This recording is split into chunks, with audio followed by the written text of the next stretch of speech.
जलती धूप में रामू पसीने से तर अथक रूप से विशाल खेत जोतता है। अचानक झटके से रुकना, जैसे हल सतह के नीचे छिपे एक बड़े अड़ियल पत्थर से टकराता है। रामू निराशा से उसका चेहरा विकृत हो गया।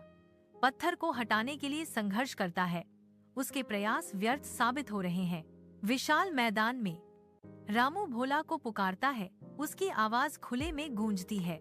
भोला तनावग्रस्त है, मांसपेशियां उभर रही हैं, क्योंकि वह विशाल पत्थर उठाने की कोशिश करता है, लेकिन वह जिद्दी रूप से जमीन पर ही रहता है। थककर और हार मानकर वे एक साथ बैठते हैं।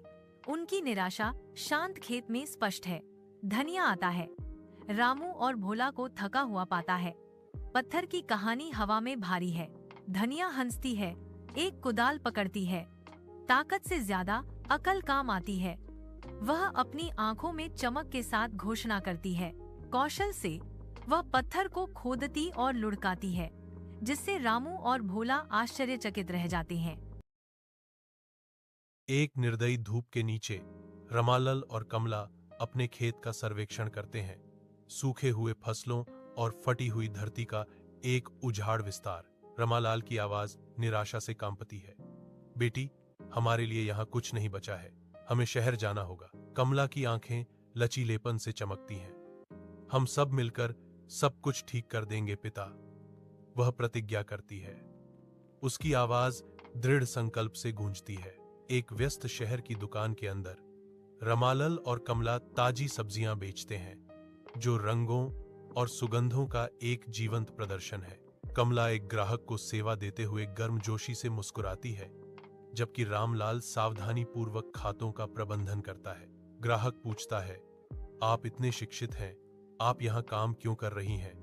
कमला जवाब देती है, अपने पिता की मदद करना मेरा कर्तव्य है। रमालाल और कमला अपने बैलगाड़ी में लौटते हैं।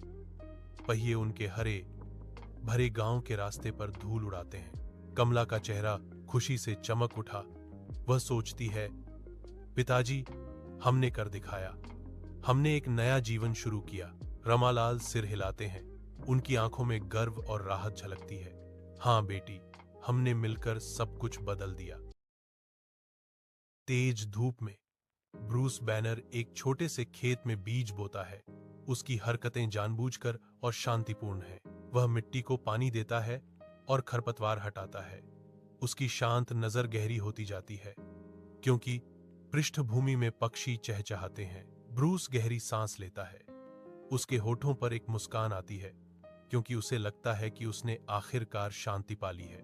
ब्रूस खेत में लौटता है, केवल यह देखने के लिए कि खरपतवारों ने सब कुछ पर कब्जा कर लिया है। उनकी उपस्थिति पहले से कहीं अधिक खतरनाक है। एक जिद्दी खरपतवार ब्रूस के हाथ को काटती है, जिससे एक भयानक परिवर्तन शुरू हो जाता है। उसकी आंखें असामान्य रूप से हरी चमकती हैं। कपड़े फट जाते हैं, क्योंकि हल्क बाहर निकलता है। उसकी दहाड़ धरती को हिला देती है। हल्क को खरपतवार पसंद नहीं है। गुस्से में हल्क खेत से गुजरता है, सब कुछ नष्ट कर देता है। वह एक विशाल चट्टान फेंकता है, जिससे पड़ोसी का खलिहान नष्ट हो जाता है। अरे! हल्क बड़बड़ाता है, फिर आगे बढ़ता है। गोल्फ पर विचार करता है।